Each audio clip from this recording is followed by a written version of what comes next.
Hi, Yue, thank you. And I really appreciate the invite to present to your group. And I'm excited to be here. And it looks like there are lots of people joining in, so we can get to it. So I'm just going to kind of give like a modeling overview of BioGears. What's the framework we use for simulating the cardiovascular system? How does it work? What are some collaborations that we've done? Some of the results, and then a discussion at the end. So there's some disclosure slides that the views and opinions are mine and my own and not representative of this society or this affinity group. So common disclosure statement, and then some information on the Modeling and Simulation Affinity Group, the YouTube page, and their group within SSIH. So really quick, we're going to go over BioGears, an introduction as to why it was funded, why it was created, a background to some of that, and then a little bit more detailed discussion of the software and modeling backbone of BioGears. And then I want to take everybody through running a validated scenario. This is a scenario that was generated through the Advanced Modular Mannequin Group at University of Minnesota. I want to talk about modifying a scenario file and modifying the software development toolkit to kind of simulate the scenario that AMM had in mind, and then a brief discussion of the results, and then some conclusions, how people can download it, how people can contribute, and begin to use BioGears. And then there should be plenty of time for questions and discussions afterwards. So really quickly, there's the project information on BioGears. So it was a grant delivered by Tatrick. I am the principal investigator currently of BioGears. There have been a couple others. The amount was around $7 million. The performance lasts through September, so we're currently still on this main contract, although there are a few others that we're working under now. And so there's just the common disclaimer that we want to put out here, differentiating this work from USAM RMC. So high-level objectives. First off, we were funded to create a publicly available research platform. So the whole goal of this project has always been to connect with groups like yours, UA, and other groups around the country to hopefully lower the barrier of physiology simulation and hopefully make it as accurate as possible. So we want to provide a training platform, we want to provide a research platform, and we want to engage in all the communities who are potentially interested. We especially want to meet the needs of the military training community because this was a military DoD grant, and we want to expand the body of knowledge using simulated physiology for medical education. So where is it useful, where is it not? And that kind of comes into collaborating with groups across the country, especially medical schools. So this is kind of a jumbled image, but I thought it'd be good to provide for the YouTube channel so you can hit freeze in the future and kind of see all the systems we support.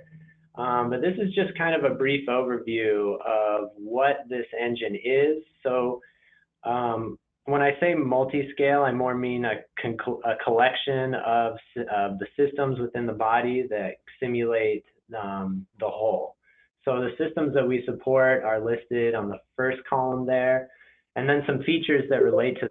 So for all of these systems, we also model the tissues that are connected to these systems, and then we have fairly feature-rich diffusion models that transport fluids and substances into the intravascular space and into the intracellular space as well for ion regulation. We have feedback mechanisms that adjust respiratory and cardiovascular systems depending on, for example, oxygen saturation in the blood. And then we also have models of local auto-regulation like the tubulo-glomerular feedback mechanism in the renal system. And I kind of want to emphasize that this is all a physics-based approach, and I'll get more into what this means in a few slides later. But basically, we do try to model the fluid mechanics and thermodynamics of the human body. We support a variety of substances. I don't list them all here because it's a really long list, but we have common gases, hemoglobin, common hormones, nutrients, drugs, ions, things that you would expect, and things that also provide feedback internally in the system, such as insulin. So we have inputs, outputs, and then we have scenarios that you can create and are static, or we support dynamic scenarios if you're able to interact with the SDK or our software development toolkit. And I'll get into what that means in later slides too. So this is just kind of like a big overview of what BioGears is. So currently, we released the beta build in 12 October 2015. We've had 6,400 downloads since 2014. So, and I kind of want to emphasize that since it's open source, we don't really know the extent and applications of everything that's being done in BioGears, but we're here to support what we can. And if you reach out to us, we're always happy to help get you started. But just some examples of use cases that we've had and are having going forward. Our different government use cases include government organizations such as JPC1 and ARL. A lot of these are training applications pertinent to the military. We do have some academic use cases, although those aren't as extensive. And I'll highlight one of our major ones at University of Washington and University of Minnesota later. And then we do have some commercial use cases, and I know that these use cases are a little more broad and varied because I don't know the full extent of all of them, but every once in a while we get contacted by random companies who are trying to build BioGears or integrate BioGears into an application. Okay, so let's first go over an overview of the engine. So we like to say that we take a middle out approach. So basically from tissues, is about as refined as our models go. So down to the tissue level, we do have what we call an intercellular level, but really that's more like a volume ion regulation compartment that we allow to sort of regulate certain body functions. But the models that we use to diffuse into the intracellular space are pretty consistent with research that's being done. So basically our computation, what was the intent of this award? And so we needed the engine to be faster than real time. And so currently we're at 50 hertz for about 8 times real-time simulation on a normal laptop or Windows machine. We want to be able to dynamically change, add, remove elements, add, remove actions being done to the patient in real time, so that you can properly have dynamic feedback to certain actions you're doing. For example, if you have a robotic mannequin and you cut his artery, you want to have accurate physiology respond to that. We have a stabilization period in the beginning to make sure that conditions are properly applied, and you can maybe think of this as like a long-term simulation being done on the patient. So what does a chronic condition of lobar pneumonia look like? And then we try to validate that. We try to design all of this around low computational overhead so that we have a variety of use cases. And we also support build targets on Windows, Mac, Linux, and Raspberry Pi. Our current sort of engine process is a pre-process, process, and post-process steps that basically calculate feedback, calculate the engine time step, and solve the circuit, and then move those solved values onto the circuit. And then we have a software architecture approach. So there are 2 different things going on, right? We want to simulate the human body, but we also want a piece of software that's semi-usable and semi-generic, so that a lot of the architecture we put in place can be extended, can be taken away or added to. And so that's what this software architecture is all about. So we developed a common data model that's intuitive so that we can interchange data, we can interchange different formats and different systems in and out of the body for people who are using something, and let's say they want a more advanced respiratory model. We want to make that as easy as possible, as long as they have some C++ experience. We have an API that we feature so that people can just take our DLLs and then begin using our API to start simulating whatever they want. And then we support a collection of tutorials and how-tos. Our cardiovascular design kind of comes out of a circuit modeling approach that began way back in like the 1800s. And the reason why we do this is quite a few reasons. So, and I'll get into them in another slide later, but this approach is modular, extensible, so it's easier to replace our lung model with a more advanced lung model. Fidelity can be varied, pretty straightforward, and I'll show you an example in a future slide. We contain a physics-based approach, so we conserve momentum and mass, but we're still able to solve quickly.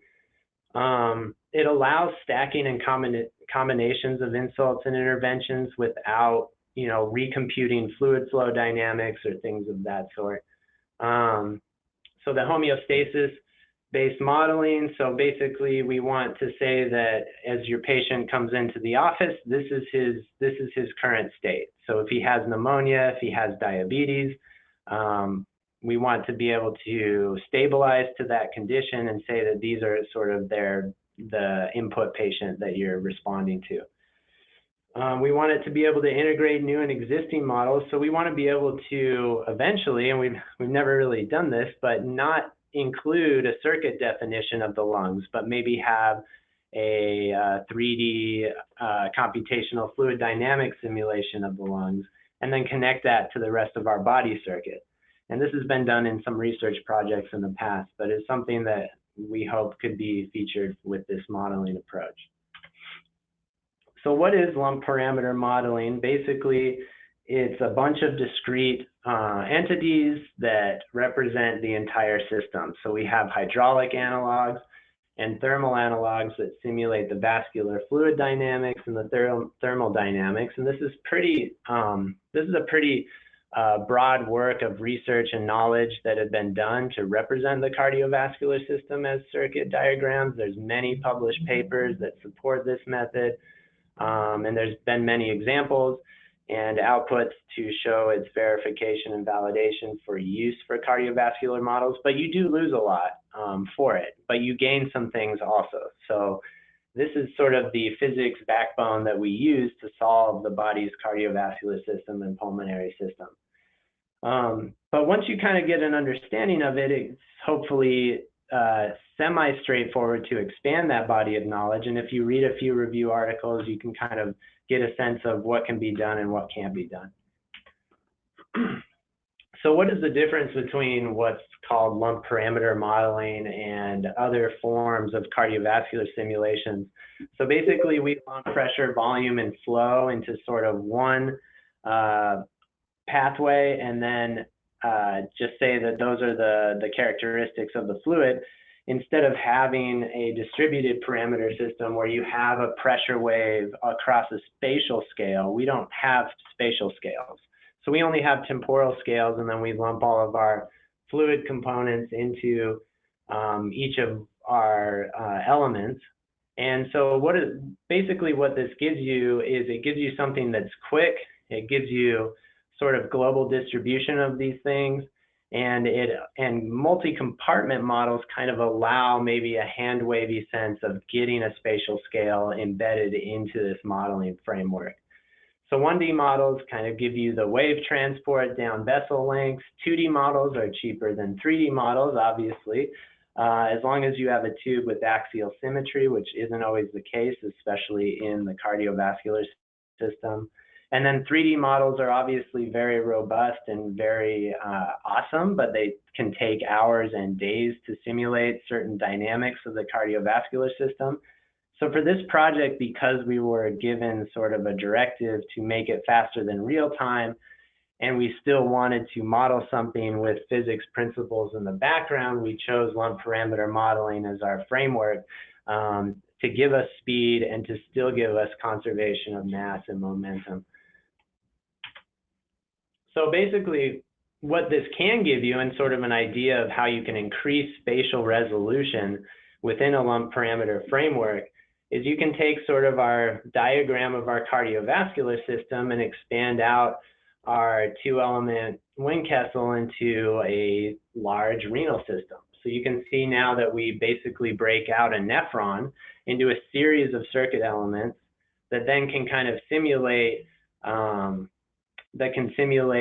filtration, reabsorption, and then also urine production and concentration, and give you all of those things that are generally thought of as spatially variant data. So as fluid goes down the renal tubules, you get filtration, you get reabsorption, and that's how you get concentration of urine.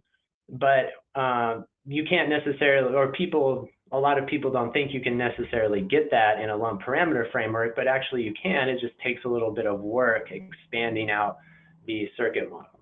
So this is a good suggestion of everybody listening who want to embed more complicated circuit analysis into our system. It's been done. We have experience using it, and we're happy to support people extending our models wherever we can.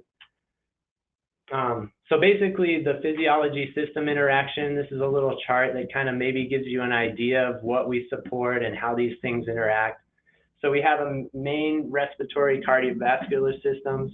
We have substances diffuse across the alveoli into the vasculature as people breathe in and out. We have two pieces of equipment that kind of connect to our respiratory system for use of training applications, an anesthesia machine, an inhaler to give people albuterol in case of an asthma attack. We have the nervous and endocrine systems providing feedback on both of these major systems. And then within our cardiovascular system, we have tissue and extravascular spaces that are allowing for substance diffusion into the tissue spaces, allowing for flow into the lymphatic system. And then we also have hepatic, renal, GI, energy system. And all of these things are kind of interacting with each other to give you as close as we can to a full body physiology. So just to give you an idea, on top of our circuits, we have what we call compartments. And so these things handle data across different circuit elements, and generally they are hierarchically assembled so that you have a full kidney compartment that then consists of child compartments such as the left renal vein, left renal artery, left nephron.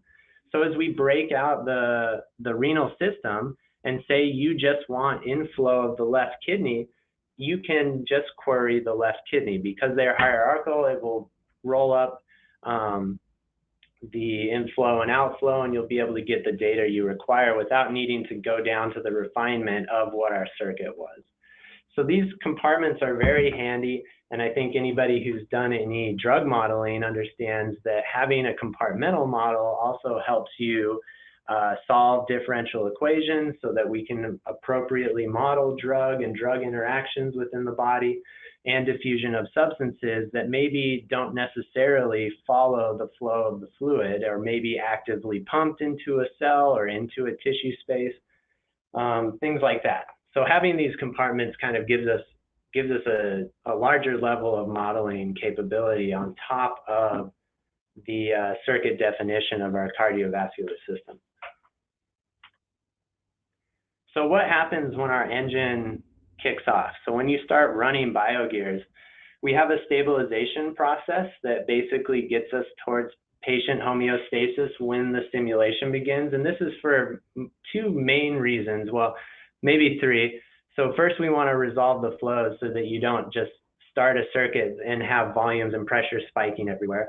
But then it also allows us to stack conditions and environment changes on top of the patient. So if you want a diabetic patient who's at high altitude, we need to basically resolve what that person's cardiovascular system is going to look like before you start the simulation, where maybe you have them get a gunshot wound to the leg. And so this is why we have this stabilization period. We do support serialization. So what you can do computationally is you can stabilize the patient, you can serialize out their data, and then you can just load out that serialization time 0 at every instance you want to kick off a run, and then you don't need to wait for the stabilization time.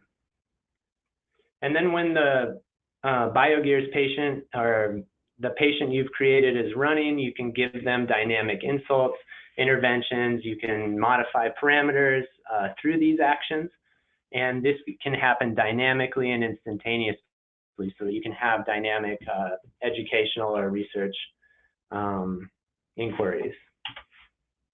So we support a couple solvers. So we have a circuit solver, which is a nodal analysis solver, as long as your circuit is closed loop. So if you give us something, if you give us a more refined lung model, then we need to make sure that it meets sort of these standards to fit into our generic solver. And it solves electrical, fluid, or thermal circuits. It just depends on how you typecast them. And then we have a circuit transporter that basically takes those conservation of momentum equations, uses conservation of mass to move substances around the body. And so that substances will flow with the fluid flow as long as that's what you want. And then also remember that we have a compartmental model on top of that. So if you want drug diffusion to happen a little bit differently than your blood flow, you still have that ability. And then all of these substances, we have clearances through the renal system, the hepatic system, and through metabolism. And then you can also have your patient eat meals. So you can input nutrients and substances into the body, such as ions, proteins, fat, carbohydrates, and these will sustain the patient. And you'll see glucose levels spike in the blood. You can give them a hamburger and have them eat it. And if they're diabetic, you can see appropriate responses to those meals. So the tissues produce oxygen and can or consume oxygen and produce carbon dioxide, so that when you breathe out, you can properly measure carbon dioxide levels. And then we also feature a generic PKPD model in the background, which is, so we model the PK partition coefficients and then use perfusion limited diffusion to get the drug substances into the appropriate tissues. And then we validate all of our drugs PK curves, usually over a 4-hour window. Sometimes it depends on what paper we're looking at to validate our drug models. But we have a featured drug library, and you can go onto our website and see how those PK curves line up and how the PD responses look in the patient. We support an effect site compartment that allows for non-instantaneous reaction. So if, for example, morphine needs to cross the blood-brain barrier, you can have sort of a delay of transport time associated with that, the effect onset. And so all of this is sort of embedded, and you can kind of start, if you take BioGears, you can start adding drugs. We're hopefully trying to get out a tutorial paper to help people begin interacting with BioGears and adding new drugs to our library. But these are just some PK examples of different drugs that we feature in BioGears. The red dots are the experimental data, blue dots are our PK curves generated in BioGears. And if you want more details of our drug model, just go to our documentation for now. And under our documentation, we have a list of all of our systems, and you can go into the drug system and see how we compute the partition coefficients. If you have experimentally generated partition coefficients, you can list those in your drug file. So if somebody's already computed these things, you can list them in your drug file and then run the simulation and see how our how BioGears lines up. So there are certain modifiable elements when you first start a run, and I'll show you what these XML files look like. But basically, you can modify patients, you can modify environments, you can create scenarios. So from the patient, you can create a patient file that has different weight, different heart rate baselines, different mean arterial pressures. And then we generally modify the circuit in order to achieve those levels of specified patient input parameters. And then we also try our best to validate everything, and all of our validation is viewable on our website in all of our systems. So on all of our system documentation, we try to validate things. This example is a tension pneumothorax, I think with no needle decompression, I'm not sure, but this is just an excerpt of what the table looks like. So feel free to go to our website. You can see all of our validation. You can see what we do well and what we don't do well. So if we don't do something well, feel free to download the code, fix it, and push it back to us. We're always happy to accept changes and make things better, because not everything is perfect. So now I kind of want to go through how do you run BioGears, how do you run a validated scenario, kind of our background of our work with UMN. Some of them actually might be on the line right now, so hopefully I don't totally butcher what they're trying to do. So basically, we work with Advanced Modular Mannequin to provide a physiology backbone to their robotic mannequin. Many other physiology engines are also doing this, and that's great. But basically, we're trying to work with them to include and update and create new models that they want supported for some of their training scenarios. And then we're also helping work with them to integrate BioGears using our SDK. And also provide them appropriate output data. Some of their clinicians have, want to know different outputs and what we support. And we actually have a document that lists all of our input and output data. If you want to send me an email after this, I'm more than happy to provide that document to you. So basically, we work with their team to validate our engine, and they kind of have gone through a report to validate our engine for 5 different scenarios. So I'm just going to kind of take you through one of the scenarios, because I don't want to take everybody's time. But basically, this is a two-way street. We like to help them, and this is a core application, we believe, and a really interesting educational and simulation platform that they're doing. And so, we try to provide updates and provide functionality for them, and then hopefully they help us with use cases and validation and support in that way. So, the more communities that we have that are similar to this, the better. So basically, we wanted to simulate a pneumothorax, a closed tension pneumothorax, and the protocol was derived by AMM with the appropriate parameters that they were looking at, and then the protocol where they basically ran through 4 different severities, and they checked BioGears. And so I just kind of wanted to go over the BioGears LumpParameter circuit model for our pneumothorax. So you can see our right lung in the top right, and then you can see that we have a diode going into the right pleural space. So basically, fluid is going to leak out of there and then create pressure, build up in the pleural space, and then cause the tension pneumothorax or the collapsed lung. So what does this look like in our generic scenario file example? So if you want to do a tension pneumothorax, you can flag an action. You can call it by the enum that we support. You can say closed or open. You can say right or left side, and then you prescribe a severity. And details of the severity are up on our documentation on our website. So you can see on the top, there's a severity 0.3, and on the bottom, severity 1. So those will both behave differently in the respiratory system when you implement them. And then on the right is the C++ code of how you would create a pneumothorax action. So you can create the pneumothorax action, you can set the type that you want, you can set the severity, and you can even set a comment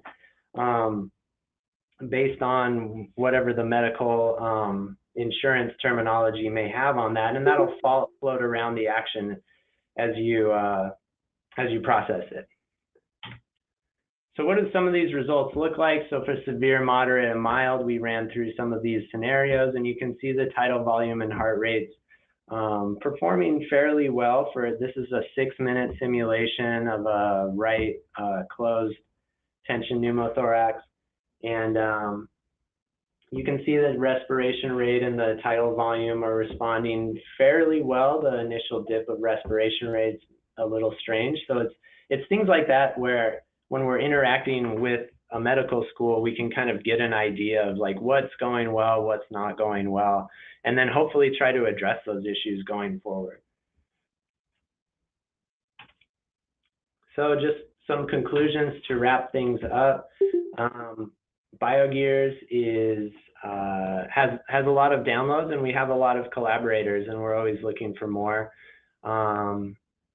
Yeah, so as you know, we just kind of want to get BioGears out there and see what the possibilities are. So a lot of our documentation and tutorials are provided on our website, and then we have a GitHub site to push changes and log errors as you download it and generate and build the source code as well.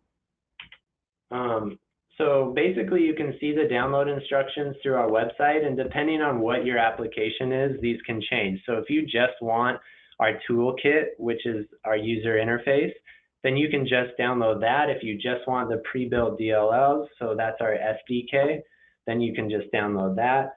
Or if you want our source code and you want to kind of become a deeper user, then you can also obtain that. So I think basically the easiest route to getting up and running with BioGears is probably using our user interface, although this user interface is going to change a lot in the next year, but I think it's sort of the best jumping off point for BioGears. So if you go to our downloads page, you can choose Windows, you can click on the toolkit, you download it, you unzip it on your machine, and then just double click on a Windows machine, the BioGears GUI batch file, and that'll pop up the user interface, and you can start doing some patient simulations that way.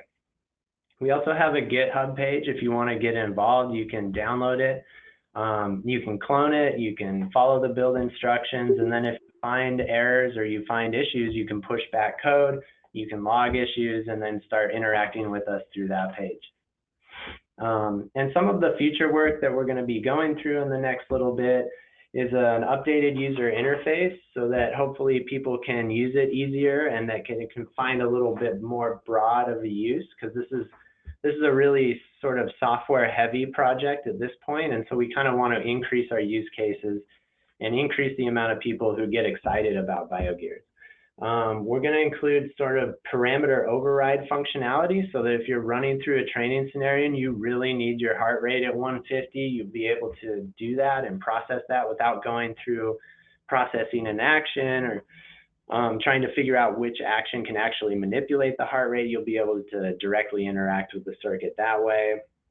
We're going to have a lower computational overhead BioGears version that hopefully can be run on embedded Linux and perform fairly well on those platforms. We'll have a state engine support within the user interface. So if you want to sort of carry over maybe a legacy scenario of some of your training or modeling simulation applications, and you want to carry that over and start using BioGears, then hopefully we can support that in the next year of you bringing it over and having sort of a dynamic decision tree that trainees can go through. So, and then in addition to that, we're just always pushing new model updates, stability, new validation, new performance and enhancements. And we're just trying to get more and more involved in the community and hopefully get people on board if this is the sort of the modeling regime they want to use. So if a LumpParameter model is right for their application, then maybe this is a good backbone to jump off of, and you can interact with us and begin using BioGears. So thank you for your time, and I'm happy to answer any questions anybody has about this. I know it was maybe a lot of information in a short window of time. So, yeah, I just want to thank everybody who's worked on this project. I think it's a great project, and there have been many others besides me, and I'm sure there will be many more after me. So, yeah, thank you. Thank you so much for the great presentation. So, do you have any question from the audience? you can just unmute your mic and ask the question directly.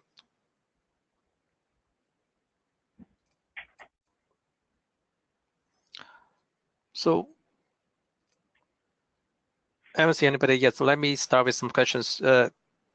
So general questions. So as you said earlier in the first couple of slides, the project was designed, try to have modular system in place instead of everybody reinvent the wheel on their own labs. It's more in the spirit of collaboration across different institutions or groups. So can you expand a little bit of that? Because I think healthcare in general, we kind of just learning this process, because this this framework adopted from the engineering community or software companies, this is much more, the platform much more robust to build the ecosystem in addition to everybody building vertical modules all along. So I think in this case, if you guys build the platform on the bottom, then people, clinicians, more understanding the medicine side, can build on their application on the top of that. Can you expand a little bit about that, this approach? And the second question is related to this, really, how do you facilitate discussion between the engineering community and the medical field, or clinicians, or biologists, because it is totally different training, different framework, different ways of thinking around the world, because this particular group is really try to facilitate this cross-disciplines discussions, understanding each one's strengths and how to really build a collaboration across boundaries. Yeah. So building on top of BioGears, I mean, that's sort of the hope with a lot of these applications, and that's kind of why I wanted to highlight maybe a little bit of our work with AMM, just to kind of show that it can be sort of the driver of a robotic application. But then in terms of like maybe you want to simulate a collection of patients. So that's another, sort of maybe broader modeling problem that could be built on top of BioGears, where you're able to sort of instantiate a bunch of different patients in a population, and then treat them all the same, and maybe see what your responses look like, and run some statistics on that. So I think that if BioGears sort of baseline modeling framework, the LumpParameter cardiovascular pulmonary system with our drug support, is what you're looking for, then there are certainly applications to build on top of it, and we're more than happy to help facilitate some of that, to help people build it, to help people run it, to get some ideas. And then I think in terms of facilitating discussions, I think that's just a matter of going out there and talking to people. And I think that that's a very hard question, and it's a hard topic to breach a lot of times, because people are trained so differently. So my grad work was sort of part collaborative through the biology department and part through the mathematics department, and those two departments are almost polar opposites in the spectrum, although they're getting closer and closer. And I think it's difficult, but I think everybody sees I think people see the need for that now, and I think people, especially as applications become more robust, there's a need to understand all of it. So you can't just create sort of a piece of software engineering without having proper validation, right? Nobody's going to use it. Or you can't have, you can't have BioGears without clinicians taking it and saying, oh, okay, it does this well, it doesn't do that well, because what's the point of creating it in the first place if you can't have that? And what's the point of having a complex training scenario if the physiology isn't right? So I think as these applications become more complex, that becomes more of a good issue. And I think in 2019, we'll be holding another like BioGears conference. So there was one held in 2015 where we invite people from all different disciplines to just come and talk about how they use BioGears, what it's like, what they liked, what they didn't like, things like that. And so hopefully that comes up, and I can shoot everybody the information for that. So hopefully that helps facilitate the discussion across disciplines. Great, thank you, Justin. We have a question on the chat box from Stephen Alexander. Would you mind just ask it directly? Stefan? You can mute your mic and please introduce where you come from and ask the questions. Stefan? Oh, do I have to unmute him? Maybe I have to unmute him. Olivia, can you unmute Stefan? Give me just a minute. I'll do it. Sure. Okay. I'll go ahead and do it. I can answer Doug's in the meantime. So, is there an online user forum set up? Yes, there is. And so, if I get out of this and I go here, so on our website we have what we call the community and then forums. So if you're having trouble with anything, just go on the forums, ask your question.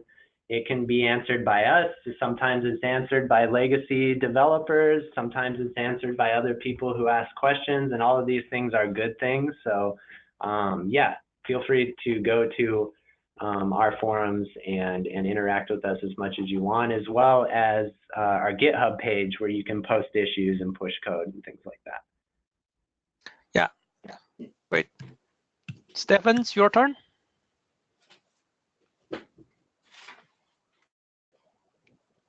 Stefan Alexander, you have a question regarding to the It was Stefan Monk that got unmuted, so I think. Okay, Stefan Alexander. Yeah, so introduce your. Well, so yes. Be able to speak. So Stefan, please introduce where you come from and ask the questions. The reason I want you directly ask because we really want to facilitate the community here, not just the speakers. Really, this is really the intent for this group. Try to have a discussion, much broader, just instead of just the webinars. Go ahead, Stefan.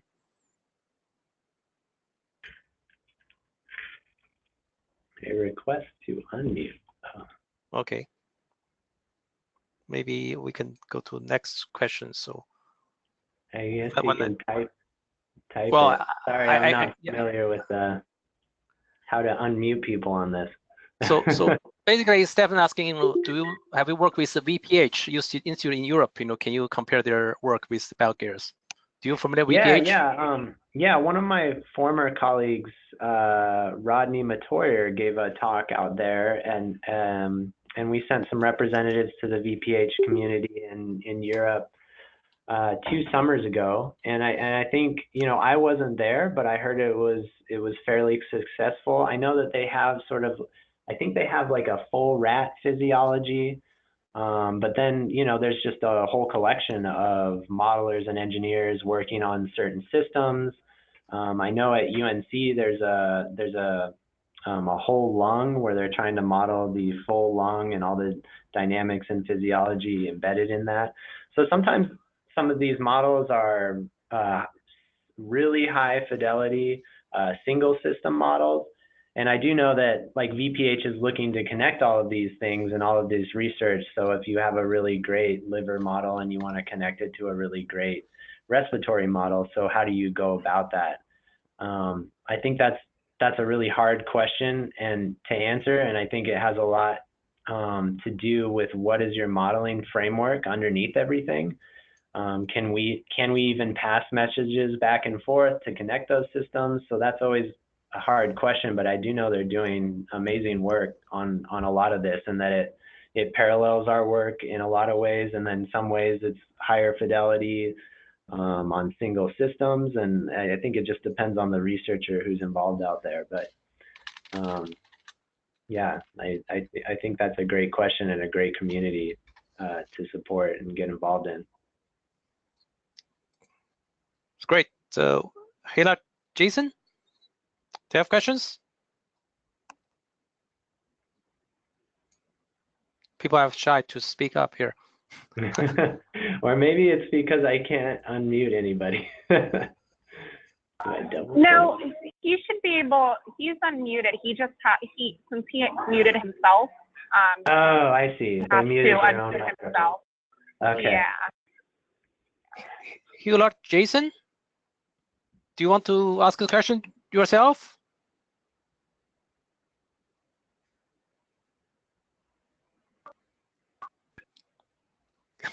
Olivia, can you unmute him? Mm-hmm. The next speaker. Who am I? Who am I unmuting? Hewlett Jason. The next questions, on the chat box. Okay.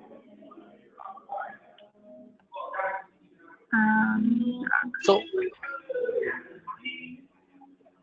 okay, I can you see here? I got him.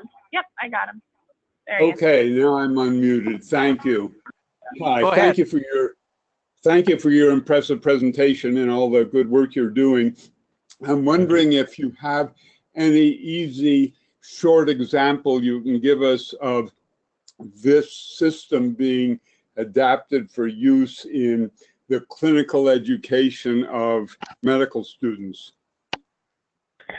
Yeah, so this is a great question, and I don't have any.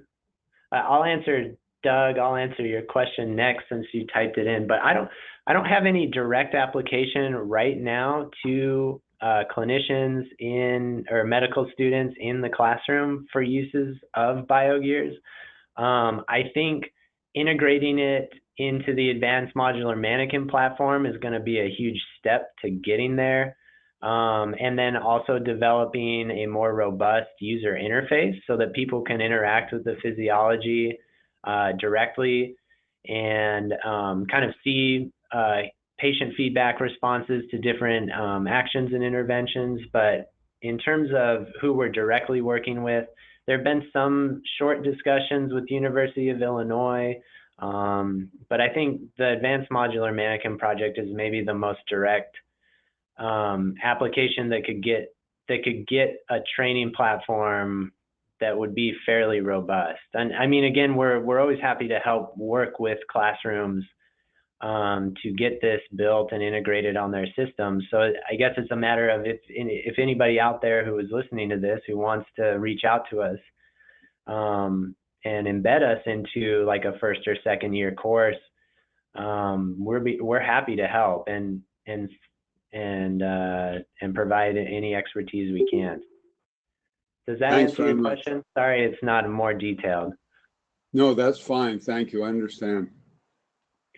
And then so Doug, this kind of like feeds into what Doug was saying with some grant budget allocated to travel and education for use of BioGears. So yeah, there was and is, and that's sort of why I'm giving this talk right now, and it's why I'm also happy to like facilitate any building or education, building the source code, educating people about BioGears, because yeah, we do have funding to get this out to the community, to have people start using it and start giving us feedback. And so I think the hope of all of these talks and you know, we were at IMSH, for example, a few months ago in Los Angeles, and we had a booth there, and we were trying to get people to see BioGears and to download BioGears, and yeah, that was provided for through the grant so that we can kind of try to get that out there. So if you want to shoot me an email or post on the forums, we have the time and the funding to kind of help you and troubleshoot you through issues that you have, whether it's building the code or understanding the modeling framework. So if that helps. Great, thank you, Austin. And just follow up this question, you know, and the Austin's, you know, as you know, so when you're in the MSH conference, you know, in the whole exhibition hall, you can see a lot of mannequins, you know, people try to very creatively build all those models, physical models, really large, you know, different, you know, skin, you know, bleeding, you know, trauma, you know, it's very realistic, you know, try to, you know, helping the, you know, disbelief when the medical students or, you know, clinicians, you know, doing the training, because, you know, really that's one of the things, you know, try to helping people get into simulation. But on the other hand, the people really not having looking very closely for those physiology or pathophysiologies, those mannequins, you know, those, you know, simulators, you know, so how do you think we should moving forward, you know, much more advanced, you know, regarding high fidelity, not just visual fidelity, right? You know, just more on the underlying pathophysiology and the other dimension. There's three-dimensional fidelity. One is visual fidelity, right? It looks like blood or look like trauma. Right. And second layer is really the fidelity, underlying fidelity pathology, what you guys talk about. The third level, third dimensional fidelity is more important, I think, is really the workflow, the processes about how to do things, sequence, the time, those things. So Right. thinking in healthcare in general, we haven't really get to the level 2, the number 2, dimension about that. I think one of the attendees here, Dr. Basil Murray, he's really a big advocate for this kind of a pathophysiology and fidelity, in the training field, So any comments? Do you want to just expand a little bit more, see how you see this within the broader?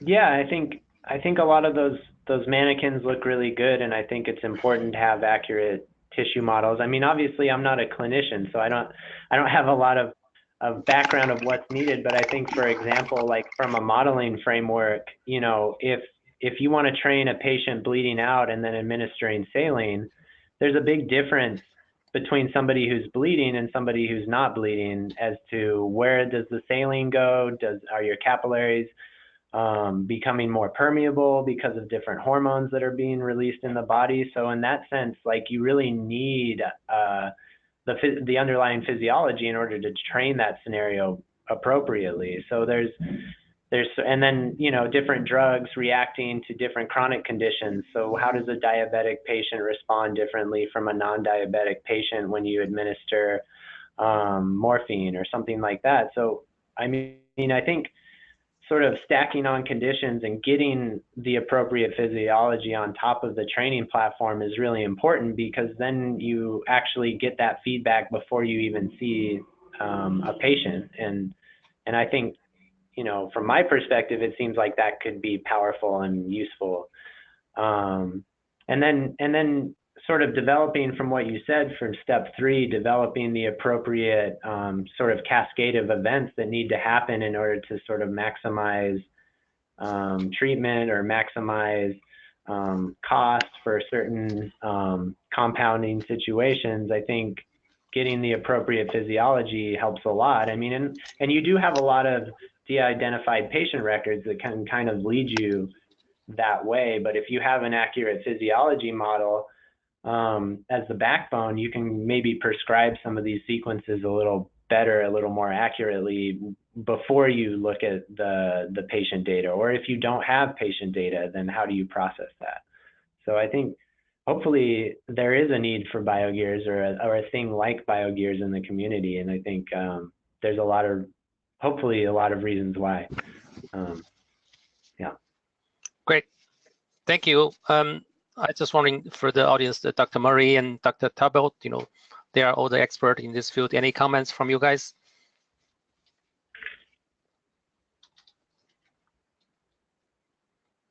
Tom or Basil, any comments regarding this? What Austin just talked about, the fidelity issues, because we actually during the conference. Okay, Olivia, can you? I think Thomas needs to be unmuted, Dr. Talbot. All right. Olivia.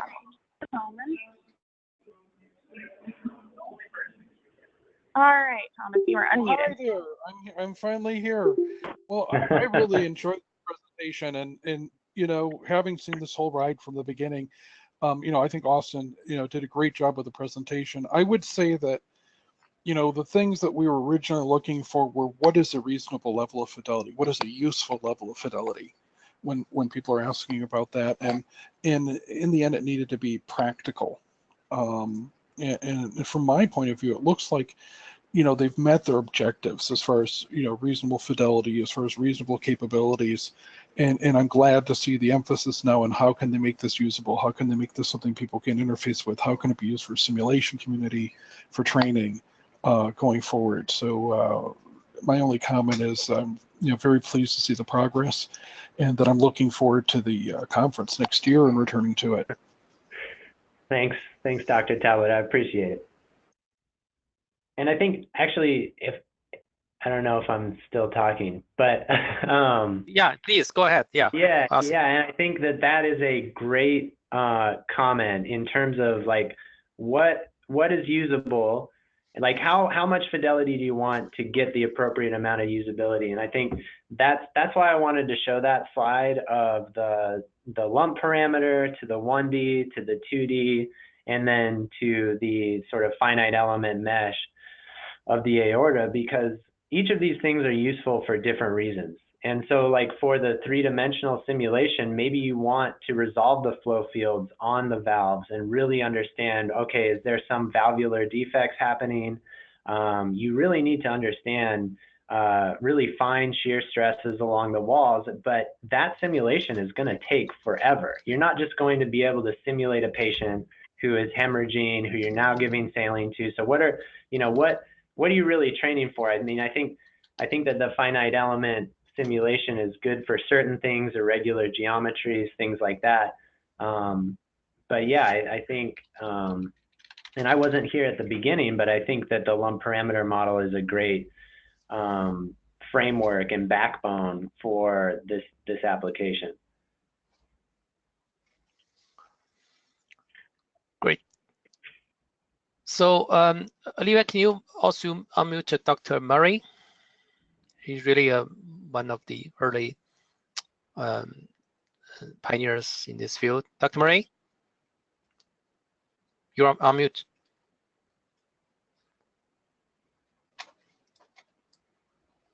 Hello, Basil? Okay. Dr. Murray?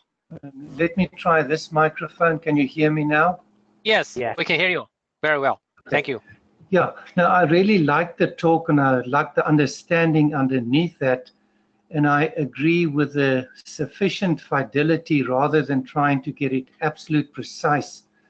So some of my interest is that pharmacokinetics and pharmacodynamics that you showed us, and that was very close to the actual values. And then the other one that I will hopefully be doing a webinar soon will really be on how can we use this kind of simulation to make our simulations, our scenarios richer. One of my problems is that so many of the instructors now just set the systolic blood pressure to a number that they suck out of their thumb. And then the diastolic and the mean blood pressure is now not changed. And in real clinical life, we really need to look at the diastolic and the pulse pressure, the difference between systolic and diastolic. And we use that to say it's a heart failure problem or it's a hypovolemic problem. And the people who look purely at the systolic blood pressure lose that richness.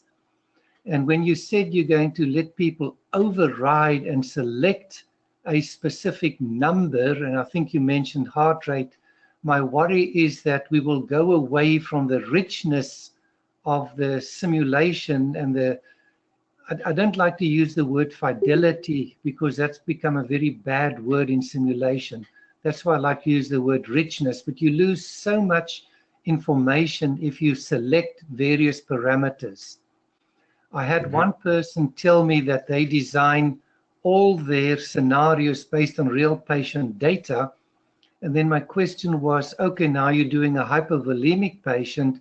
How do you know how much blood loss that patient had that created those vital signs? And of course, they don't know. Right. Yeah. I think that that's a great observation. I think what we're calling parameter override is more, and I'm not a clinician and I've never been trained on these types of systems. I'm a modeler and engineer, but I think that you're right. You do lose a lot when you allow people to just type in what the heart rate is and not understand where it came from. I think we're just supporting that for specific training applications, but obviously we would like people to kind of avoid that and use BioGears and get a hypovolemic patient by having them lose fluid or blood. instead of having them override just the systolic pressure or something like that. It's just going to be a piece of software functionality. It's not going to be sort of what BioGears becomes. It's just going to be an extra piece, I think, on top that people can use if they want to use it. But yeah, let me just jump in there again. From a marketing point of view and getting more people to use it, that might be one way to get them to start using it, and then hopefully they will eventually get better with the program and be able to use more of the functionalities and the richness of the program. Yeah, I think that's the hope. Yeah, just for your information, Austin, Dr. Murray, Dr. Talbot, they are both clinicians. They have extensive experience both on the clinical side and then also on engineering and technology complications. So they have great comments regarding to this topic. Yeah, no, really, really great comments from both. I know Dr. Talbot a little bit, but I don't think I've ever met Dr. Murray, and I appreciate all the comments. Yeah.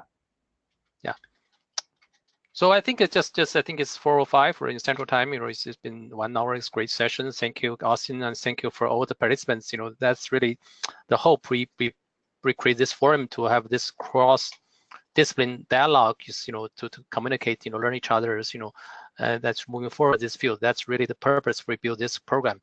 And we hopefully can do more of this kind of a webinar in the coming months. Dr. Murray agreed to do some session in the next couple of months.